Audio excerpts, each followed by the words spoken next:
Wisdom knowledge channel पर आपका स्वागत है। यहाँ पर हम 3 अप्रैल के करंट अफेयर्स पढ़ेंगे। इस वीडियो में हम इम्पोर्टेंट क्वेश्चंस डिस्कस करेंगे। वेयर हैज़ नाविका सागर परिक्रमा टू रीच्ड? नाविका सागर परिक्रमा कहाँ पहुंची है? तो ये पहुंची है साउथ अफ्रीका। नाविका सागर 2 परिक्रमा ये INSV तारिणा केप टाउन दक्षिण अफ्रीका पहुंची है। इस अभियान का नाम है नाविका सागर परिक्रमा 2 और इस पोत का नाम है INSV तारिणी। झंडा दिखाने की इसकी तिथि और स्थान है 2 अक्टूबर को इसे झंडा दिखाया गया और ये गोवा भारत से। इसकी कुल दूरी 23,400 समुद्री मील और अभियान की अवधि है 8 महीने। और ये इसमें सदस्य हैं लेफ्टिनेंट कमांडर दिलना के और लेफ्टिनेंट कमांडर रूपा ए। और पिछले पड़ाव में फ्रेमंटल ऑस्ट्रेलिया में, लिटिलटन न्यूजीलैंड और पोर्ट स्टेनली फॉकलैंड यूके। इनका सामना की गई चुनौतियां: ऊंची समुद्री लहरें, 50+ नॉट की हवाएं, 7 मीटर ऊंची लहरें, अत्यधिक ठंड। इनका वर्तमान पड़ाव है केप टाउन दक्षिण अफ्रीका। केप टाउन से प्रस्थान की इनकी तिथि है 15 अप्रैल। इसका महत्व है महिला सशक्तिकरण, समुद्री अनुसंधान, भारत दक्षिण अफ्रीका समुद्री सहयोग। मेक इन इंडिया पहल है। INSV तारिणी स्वदेशी रूप से निर्मित है और ये आत्मनिर्भर भारत को बढ़ावा देता है। दक्षिण अफ्रीका के साथ पूर्ण नौसैनिक सहयोग INS तलवार और INS Tushil. Which banking regulation act was implemented to further strengthen RBI's monitoring of cooperative banks? RBI की निगरानी को कोऑपरेटिव बैंकों पर और अधिक सशक्त बनाने के लिए कौन सा बैंकिंग विनियम अधिनियम लागू किया गया? तो ये किया गया 2020 बैंकिंग विनियम अधिनियम 2020। बैंकिंग विनियम संशोधन अधिनियम 2020 RBI का सहकारी बैंकों पर नियंत्रण। दृढ़ बैंकिंग विनियम अधिनियम 1949 की प्रमुख प्रशासनिक धाराएं शहरी सहकारी बैंकों पर लागू।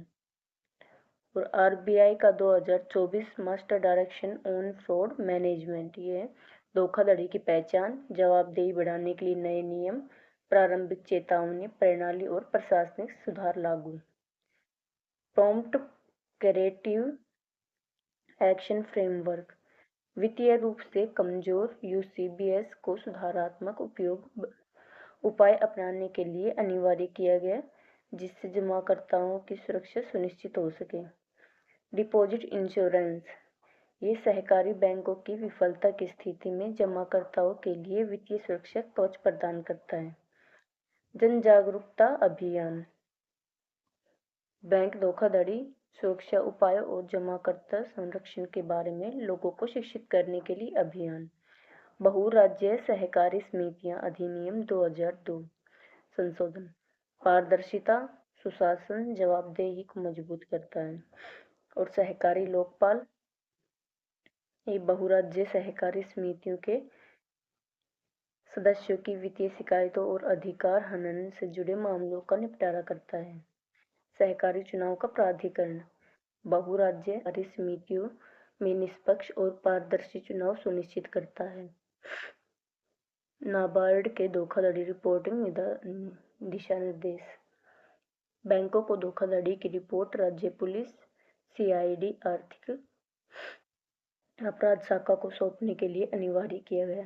सहकारिता मंत्रालय की भूमिका, सहकारी समितियों की जमीनी स्तर पर मजबूत करने, सहकारी आधारित आर्थिक मॉडल को बढ़ावा देने और प्रशिक्षण कार्यक्रमों का संचालन करने पर कार्यरत। To the IMF Managing Directors Advisory Council on Entrepreneurship and Development। IMF IMF प्रबंध निदेशक की उद्यमिता और विकास पर सलाहकार परिषद ने किसे नियुक्त किया? तो ये किया गया है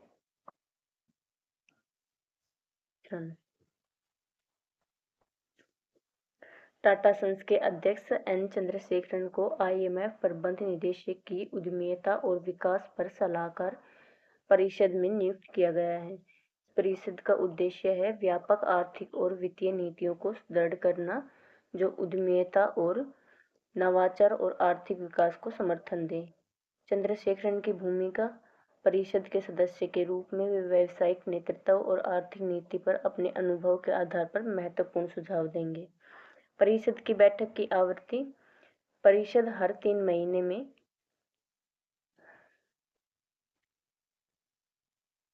रूल्स के तहत बैठक करेगी और आर्थिक रणनीतियों पर चर्चा करेगी। IMF की चिंता वैश्विक आर्थिक वृद्धि पर दशकों में अपने न्यूनतम स्तर पर है, जिसका मुख्य कारण उत्पादकता में गिरावट है। नियुक्ति का महत्व यह भारत की वैश्विक आर्थिक नीति निर्माण में उपस्थिति को मजबूत करता है और टाटा समूह की वैश्विक प्रभावशीलता को बढ़ाता है। उपेक्षित परिणाम परिषद की चर्चाएं IMF नीतियों को दिशा देंगी ताकि उच्च उत्पादकता वृद्धि और वित्तीय स्थिरता को बढ़ावा मिल सके। Recently, Shruti Bojwe took over as Vice Secretary General of the Commonwealth of Nations। हाल ही में श्रुति बोचवे ने कॉमनवेल्थ ऑफ नेशंस की कौन सी महासचिव के रूप में कार्यभार संभाला? तो ये उन्होंने संभाला है 7वीं। शर्ली बोचवे ने 1 अप्रैल 2025 को कॉमनवेल्थ ऑफ नेशंस की 7वीं महासचिव के रूप में कार्यभार संभाला, जिससे वो इस पद की पहली अफ्रीका महिला बन गई है। ये उसको इस पद को संभालने वाली पहली अफ्रीकी महिला है और उन्होंने डोमिनिका की पोट्रेशिया स्कॉटलैंड का स्थान लिया है, जो इस पद पर नियुक्त होने वाली पहली महिला थी। शर्ली बोचवे को CMOGM 2024 के दौरान अपिया और समाओ में 4 वर्ष के कार्यकाल के लिए चुना गया था। Where is the Indian Army Commanders Conference 2025 being held? भारतीय सेना कमांडरों का सम्मेलन 2025 में कहाँ आयोजित किया जा रहा है? तो ये किया जा रहा है नई दिल्ली में। भारतीय सेना कमांडरों का सम्मेलन 2025 में 1 अप्रैल से 4 अप्रैल तक नई दिल्ली में आयोजित किया जा रहा है। ये द्विवार्षिक उच्च स्तरीय आयोजन भारतीय सेना के वरिष्ठ नेतृत्व को राष्ट्रीय सुरक्षा स्थिति की समीक्षा करने, परिचालन प्राथमिकताओं का आकलन करने, उभरती चुनौतियों पर चर्चा करने के लिए महत्वपूर्ण मंच प्रदान करता है। इस सम्मेलन में महत्वपूर्ण सैन्य सुधारों, निर्णय लेने की नई प्रक्रियाओं और सैनिकों के कल्याण से जुड़े विषयों पर विचार विमर्श किया जाएगा। रक्षा मंत्री राजनाथ सिंह इस सम्मेलन के विशेष सत्र की अध्यक्षता करेंगे, जिसमें चीफ ऑफ डिफेंस स्टाफ और नीति आयोग के CEO सहित वरिष्ठ अधिकारी भाग लेंगे। इस दौरान भारत की रणनीतिक दृष्टि और राष्ट्र निर्माण में सशक्त बलों की भूमिका पर विशेष चर्चाएं की जाएंगी। How many crore GST did the government collect in मार्च? सरकार ने मार्च में कितने करोड़ GST वसूला है? तो ये वसूला है 1.96 लाख करोड़। भारत में वस्तु एवं सेवा कर संग्रह मार्च 2025 में साल दर साल 9.9% की मजबूत वृद्धि के साथ 1.96 लाख करोड़ तक पहुंच गया है। यह वृद्धि मजबूत आर्थिक गतिविधियों और कर अनुपालन में सुधार को दर्शाती है।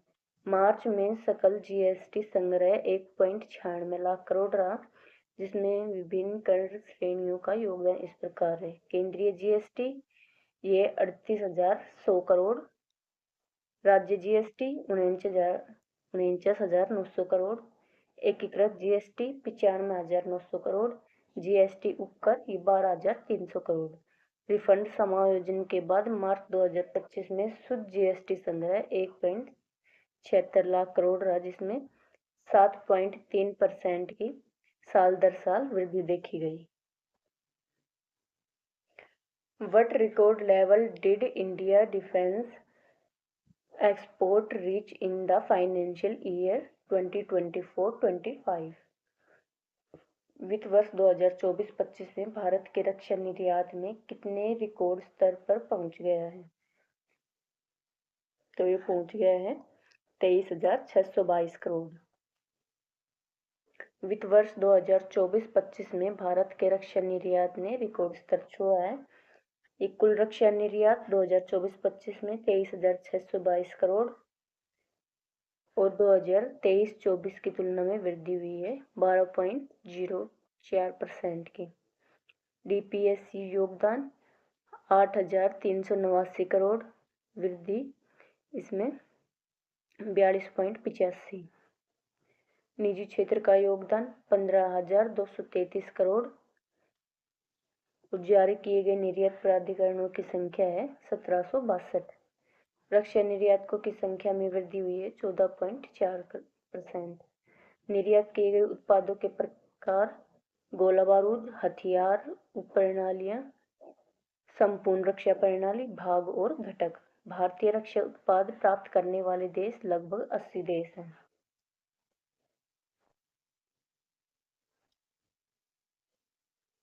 Who was appointed as the deputy governor और आरबीआई? आरबीआई के डिप्टी गवर्नर किसे नियुक्त किया गया है? तो ये नियुक्त किया गया है पूनम गुप्ता को। भारतीय रिजर्व बैंक ने पूनम गुप्ता को नया डिप्टी गवर्नर नियुक्त किया है। इसके नियुक्तकर्ता है आरबीआई। इनका पद है डिप्टी गवर्नर और ये पहले माइकल पात्रा थी और नियुक्ति की इनकी तिथि है 2 अप्रैल। इनका महत्व है एमपीसी की बैठक से पहले ये घोषणा की गई। उनका कार्यकाल संभावित रूप से 3 वर्ष का। पेशेवर इनका अनुभव है। पूनम गुप्ता एक प्रतिष्ठित अर्थशास्त्री हैं। उन्होंने विभिन्न राष्ट्रीय और अंतर्राष्ट्रीय संस्थानों में कार्य भी किया है। इन्होंने national council of applied economics research की पहली महानिदेशक रह चुकी हैं। प्रधानमंत्री की आर्थिक सलाहकार परिषद की सदस्य, 16वें वित्त आयोग की सलाहकार परिषद की संयोजक। उन्होंने लगभग 2 दशकों तक निम्नलिखित संगठनों में कार्य किया, जिसमें अंतर्राष्ट्रीय मुद्रा कोष, विश्व बैंक, वॉशिंगटन डीसी। इसके अलावा वे राष्ट्रीय सार्वजनिक वित्त एवं नीति संस्थान, वैश्विक विकास नेटवर्क और विश्व बैंक में सलाहकार समूहों से जुड़ी रही थी।